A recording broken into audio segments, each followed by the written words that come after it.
রিশা আজকে কি বানিয়ে খাওয়ালো। Hello everyone, good morning. ওদেরকে গাড়িতে ছেড়ে আজকে আমি যাব একটু মার্কেটে সবজি নিতে। সবাই বাড়িতে গেছে, তাই আজকে আমি একাই যাচ্ছি। আমার বাজার করা হয়ে গেছে, চলে আসলাম বাড়িতে। হ্যাঁ, ঢেলে দেবো।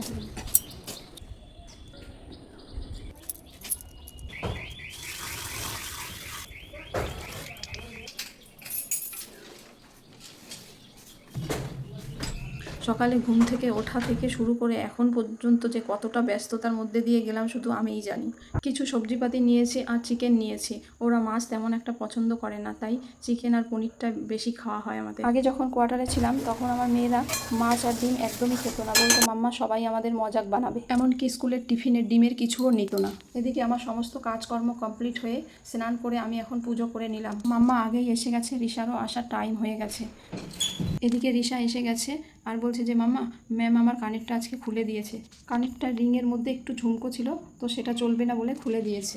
তারপর দুপুরের খাওয়া দাওয়া কমপ্লিট করে একটু রেস্ট নিয়ে মাম্মাকে নিয়ে আসলাম সাইকেল চালাতে আমাদের ঘরের সামনে। আর এদিকে আমি জিওকে দেখে একটু হাই করে নিলাম। আগের ভিডিওতে একজন কমেন্ট করেছে যে জিওকে দেখতে পাই না। জিও বেশিরভাগ সময়টাই আমাদের কাছে বিকেলের দিকে আসে। তারাও তোমাদের একটা জিনিস দেখাচ্ছি। এই ঝগড়া দিনের মধ্যে 4-5 বার চলে প্রত্যেক দিন।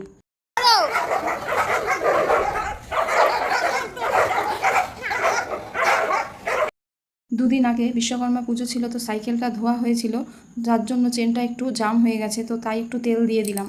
এদিকে জিওকে দেখে সিম্বাও চলে আসছে। এবার মাম্মা আরও সাইকেল চালানো বন্ধ হয়ে জিও সিম্বার পিছনে লেগে যাবে। কেন? আমি কালকে করেছিলাম এই আদরটা, তারপরে ও আমার পিছনে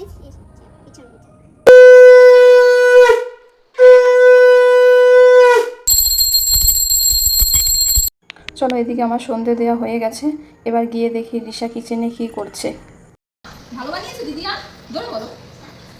হাস দিদিয়াকে মামা ভালো বানিয়েছো দিদিয়া, থ্যাংক ইউ বলো। দাঁড়াও, হাত দিয়ে দেখিয়ে দাও কেমন। বাবু তুমি টেস্ট হয়েছে, ঝাল ঝাল হলেই ভালো লাগে। ঝাল হয়েছে? আমার ঝাল হলে পাস্তা ভালো লাগে, মিষ্টি ভালো লাগে না ঝালে। খুব সুন্দর হয়েছে। টাকা হাস না, তাহলে একটু খুশি লাগবে। আমার হাসি না হালকা ভালো হয়েছে মা। হ্যাঁ বলছি আর দিল, হ্যাঁ ওই হ্যাঁ বাদ হয়ে যাবে। কতবার বলে